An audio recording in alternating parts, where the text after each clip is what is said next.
Limitations of Arrhenius concept के बारे में बात करते हैं जी। जो अरेनियस ने एसिड बेस के बारे में कंसेप्ट दिया था उसकी क्या लिमिटेशंस थी। मतलब ये है कि अरेनियस का कंसेप्ट कुछ चीज़ों पे तो अप्लाई होता है लेकिन कुछ चीज़ों पे अप्लाई नहीं हो रहा था। तो इसका मतलब है इसके अरेनियस कंसेप्ट के अंदर कुछ लिमिटेशंस थी या कुछ ऐसी लिमिट्स थी कि अरेनियस कॉन्सेप्ट बहुत सारे एसिड्स और बेसिस पे अप्लाई नहीं हो सक रहा था। तो सबसे फर्स्ट जो थी वो ये थी कि एसिड और बेस को डिफाइन किया जा रहा था, यानी कि कोई भी एसिड या बेस है तो उसकी प्रॉपर्टी को स्टडी करने के लिए या अरेनियस के कॉन्सेप्ट के अकॉर्डिंग उसको स्टडी करने के लिए उसका एक्वस सोल्यूशन बनाना मस्ट था। और उनको डिफाइन नहीं किया गया इन टर्म्स ऑफ सब्सटेंस, यानी कि एज इट इज उनको सब्सटेंस के तौर पे नहीं लिया गया, बल्कि ये ज़रूरी था कि उनका एक्वस सोल्यूशन यानी कि वाटर के अंदर डिसॉल्व करके उनका सोल्यूशन प्रिपेयर किया जाए। फॉर एग्जाम्पल अगर हाइड्रोक्लोरिक एसिड है तो उसको किस तरह से डिफाइन किया गया था जी। उसका एक्वस सोल्यूशन लेके, एक्वस के लिए ए और स्मॉल क्यू लिख देते हैं, तो एक्वस सोल्यूशन लेके ही डिस्क्राइब किया गया कि ये एसिड है। और अगर किसी बेस के बारे में बात करें, फॉर एग्जाम्पल NaOH है, सोडियम हाइड्रोक्साइड बेस है, तो इसके लिए भी सोल्यूशन कैसा लिया गया, एक्वस सोल्यूशन लिया गया। इनको एज इट इज खुद के सब्सटेंस के हिसाब से डिफाइन नहीं किया गया। ये फर्स्ट लिमिटेशन थी अरेनियस कंसेप्ट की। अरेनियस जो थ्योरी है वो सिर्फ एप्लीकेबल है एक्वस सॉल्यूशंस के लिए, यानी कि एसिड्स या बेसिस के अगर एक्वस सॉल्यूशंस लेंगे तो ये थ्योरी एप्लीकेबल है। यानी कि वाटर के अंदर डिसॉल्व करके अगर हम HCl या NaOH को स्टडी करते हैं तो वो अरेनियस के अकॉर्डिंग एसिड या बेस होंगे। अगर वाटर के अंदर डिसॉल्व नहीं किया जाता, किनको इन एसिड या बेसिस को अगर वाटर के अंदर डिसॉल्व किया जाता है तो उन्हें एक्वस सॉल्यूशन कहते हैं। और अगर इनको डिसॉल्व नहीं किया जाता तो उन्हें नॉन एक्वस सॉल्यूशंस कहते हैं और ये थ्योरी उस पे एप्लीकेबल नहीं है। या हम कह सकते हैं कि नॉन एक्वस सॉल्यूशन किसके बनाए गए हैं, HCl के या NaOH के, या हम कहते हैं हाइड्रोक्लोरिक एसिड या सोडियम हाइड्रोक्साइड बेस के अगर नॉन एक्वस सोल्यूशन बनाए गए हैं। वो कैसे, वो ऐसे कि HCl को हमने सॉल्वेंट किस में डाल दिया है, कौन से सॉल्वेंट में डाल दिया है। फॉर एग्जांपल बेंजीन के अंदर हमने इसका सोल्यूशन बनाया है। बेंजीन क्या है, नॉन एक्वस सॉल्वेंट है। ये एक ख़ास किस्म का कंपाउंड है जो कि ऑर्गेनिक केमिस्ट्री के अंदर इस्तेमाल होता है और ये सॉल्वेंट के तौर पे लिया जाता है। इसके अंदर कोई वाटर मौजूद नहीं है।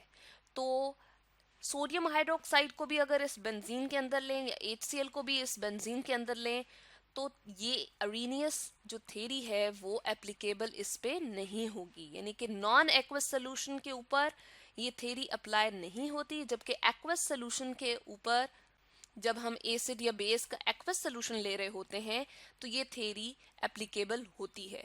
तो सेकेंड लिमिटेशन हमने यहाँ देख ली है। इसी के साथ साथ यहाँ बताते चलें कि थ्योरी जो है वो एप्लीकेबल और किस चीज़ पे नहीं है, गैसियस स्टेट में जो भी एसिड्स या बेसेस हैं उन पे भी ये एप्लीकेबल नहीं है। यानी कि गैसियस स्टेट में अगर कोई एसिड या बेस मौजूद है तो उन पे ये थ्योरी एप्लीकेबल नहीं है, ये थ्योरी अप्लाई नहीं हो सकती। For example sulphur trioxide gas है तो इसकी नेचर एसिडिक होती है, इसको भी इसने एक्सप्लेन नहीं किया। जबकि अमोनिया गैस की अगर हम बात करते हैं तो इसकी नेचर जो है वो बेसिक है, तो इसको भी इसने एक्सप्लेन नहीं किया। थर्ड अगर पॉइंट की देखते हैं, हम यहाँ पर कोई एक इम्पॉर्टेंट चीज़ देख रहे हैं। सॉरी, थर्ड पॉइंट अगर हम देखते हैं तो उसमें आ जाता है कि ये सिर्फ एप्लीकेबल होती है उन एसिड्स या बेस के ऊपर जिनके फार्मूला में हम चेक करेंगे कि तकरीबन इस तरह का अगर फार्मूला है एसिड का तो ये उन पे एप्लीकेबल हो जाती है। और बेस के लिए अगर देखें तो ऑलमोस्ट हमें ये वाला फार्मूला फॉलो करने को मिल रहा होता है। यानी कि अगर हम इनकी कुछ एग्जाम्पल्स लिखते हैं तो हाइड्रोक्लोरिक एसिड है, जैसे इसमें H आ रहा है। याद रहे कि इस H की तादाद बढ़ सकती है या घट सकती है, यानी कि एक से ज़्यादा भी हो सकते हैं। इसके अलावा H2SO4 सल्फ्यूरिक एसिड को इसने एक्सप्लेन किया था, हमने यहाँ फॉर्मूला लिख दिया है। HNO3 नाइट्रिक एसिड को एक्सप्लेन किया। जबकि बेस की अगर बात करते हैं तो NaOH सोडियम हाइड्रोक्साइड को एक्सप्लेन कर पाई, पोटाशियम हाइड्रोक्साइड को एक्सप्लेन कर पाई है, KOH लिखा है हमने यहाँ पर। यहाँ पर भी बताते चलें कि OH की तादाद, ये जो एक लिखी हुई हमने यानी कि O और H लिखा हुआ हाइड्रोक्साइड आयन, ये ज़्यादा भी हो सकती है। जैसे कैल्शियम हाइड्रोक्साइड के केस में CaOH होल ट्वाइस हो गया है। तो इन फार्मूलाज के साथ जो एसिड या बेस हैं उनको तो एक्सप्लेन किया। जबकि अगर देखा जाए कि एसिडिक प्रॉपर्टी जो AlCl3 की है, यानी कि जब इसको वाटर के अंदर डिसॉल्व किया जाता है तो इसकी प्रॉपर्टी एसिडिक होती है। इसका फार्मूला अगर देखें तो इसका एसिड के फार्मूला के ऊपर बिल्कुल फिक्स नहीं आता या फिट बैठता नहीं है, या हम कहते हैं कि इस फार्मूला के अकॉर्डिंग नहीं है। अब ये एसिड तो है लेकिन इस अरेनियस कॉन्सेप्ट के अकॉर्डिंग ये एसिड नहीं है। जबकि अमोनिया को अगर हम देखते हैं, अमोनिया गैस ले लें या अमोनिया का लिक्विड ले लें, लिक्विड स्टेट ले लें, लिक्विड फॉर्म ले लें, तो ये बेस है। तो इस फार्मूला के अकॉर्डिंग अगर देखें तो हाइड्रोक्साइड तो है ही नहीं इसके अंदर, तो ये अरेनियस कंसेप्ट के अकॉर्डिंग बेस नहीं हुई। जबकि इसको अगर हम ख़ास किस्म का पीएच पेपर होता है, एक ख़ास किस्म का पेपर होता है, अगर इसके सोल्यूशन में डिप करें तो वो ब्लू कलर का हो जाता है, इसका मतलब है ये बेस है। वो एक तरह से निशानदेही करता है कि कौन सी चीज़ एसिड है और कौन सी चीज़ बेस है।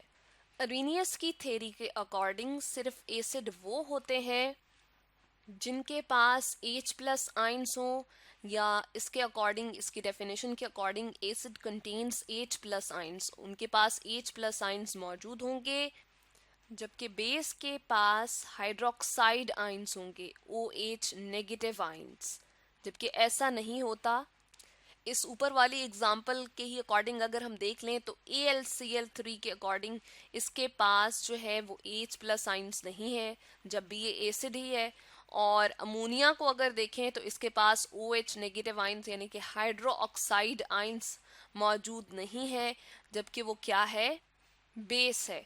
तो इस तरह से अरेनियस थ्योरी जो है बहुत सारे एसिड्स या बेस पे अप्लाई नहीं हुई।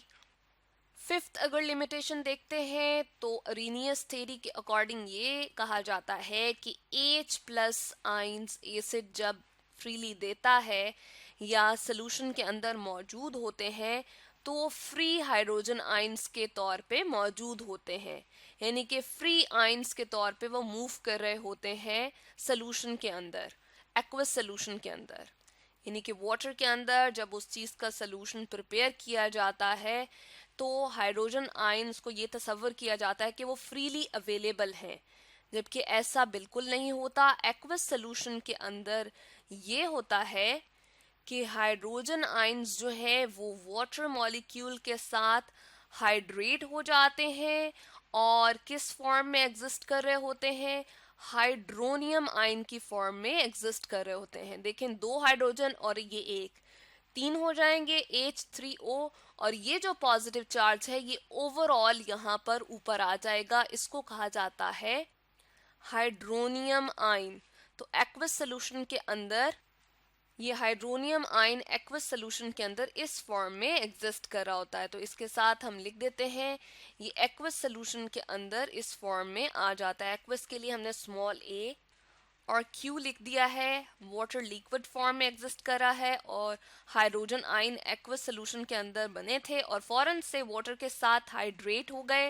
हाइड्रेट क्यों कहते हैं? क्योंकि वाटर जब किसी चीज़ के साथ मिल जाता है तो उसको हम कहते हैं हाइड्रेटेड आयन, और ये हाइड्रेटेड आयन किसका बना है? हाइड्रोजन आयन का। तो ये बन गया है फाइनली हाइड्रोनियम आयन। तो ये 5 लिमिटेशंस आज हमने स्टडी की हैं किसकी? अरेनियस कंसेप्ट की। जिसमें हमने ये देखा है कि अरविनियस कॉन्सेप्ट कुछ चीज़ों पे अप्लाई हो रहा है और कुछ पे अप्लाई नहीं हो रहा।